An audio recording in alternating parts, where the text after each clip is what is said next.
தபால் ஓட்டு வயது வரம்பு ஆனது உயர்வு பெற்றிருக்கிறது. முழு விவரங்களை செய்தியாளர் ரமேஷிடம் இருக்கலாம். ரமேஷ், வணக்கம். ரமேஷ், இந்த தகவல் குறித்த முழு விவரங்கள் என்ன ரமேஷ்? அதாவது முதியோர்கள் தபால் வாக்கின் மூலம் வாக்களிப்பதற்கான அந்த வயது வரம்பை 80 85 மத்திய அரசு உயர்த்தி இருக்கின்றது. தேர்தல் ஆணையம் வழங்கிய பரிந்துரையின் அடிப்படையில் தேர்தல் ஆணையத்தோடு கலந்தாலோசித்து இந்த முடிவு என்பது எடுக்கப்பட்டுள்ளது. இதற்காக தேர்தல் நடத்தை விதிமுறைகளில் திருத்தம் கொண்டு வந்து இந்த அறிவிப்பாணையை மத்திய சட்டத்துறை அமைச்சகம் என்பது வெளியிட்டிருக்கின்றது.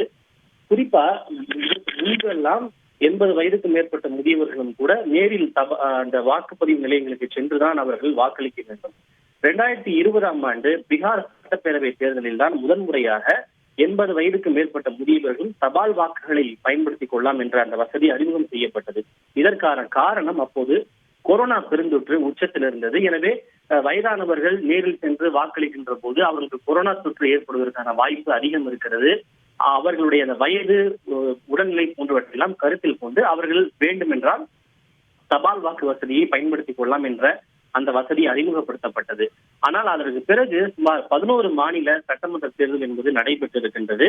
இந்த பல்வேறு சட்டமன்ற தேர்தல்களிலும் நேரில் சென்றுதான் பெரும்பாலான 98% முதியவர்கள் வாக்களிக்கின்ற வசதியை தேர்வு செய்திருக்கிறார்களே தவிர தபால் வாக்கு வசதியை பயன்படுத்தியவர்கள் வெறும் 2 முதல் 3% பேர் மட்டுமே. அதாவது 80 வயதுக்கு மேற்பட்ட அந்த வாக்காளர்கள் 1.75 கோடி இருக்கின்றனர். அதே போல 85 வயதுக்கு மேற்பட்ட அந்த வாக்காளர்கள் 98 லட்சம் பேர் இருக்கின்றனர். எனவே இந்த தேர்தல் ஆணையம் வழங்கிய அந்த பரிந்துரையின் அடிப்படையில் தான் இந்த தபால் வாக்கு வசதிக்கான வயது வரம்பு 80 85 வயதாக உயர்த்தப்பட்டுள்ளது. எனவே இனி 85 வயதுக்கு மேற்கொண்ட முதியவர்கள் மட்டுமே தபால் வாக்கு வசதியை பெற முடியும். முழு விவரங்களுக்கு நன்றி ரமேஷ்.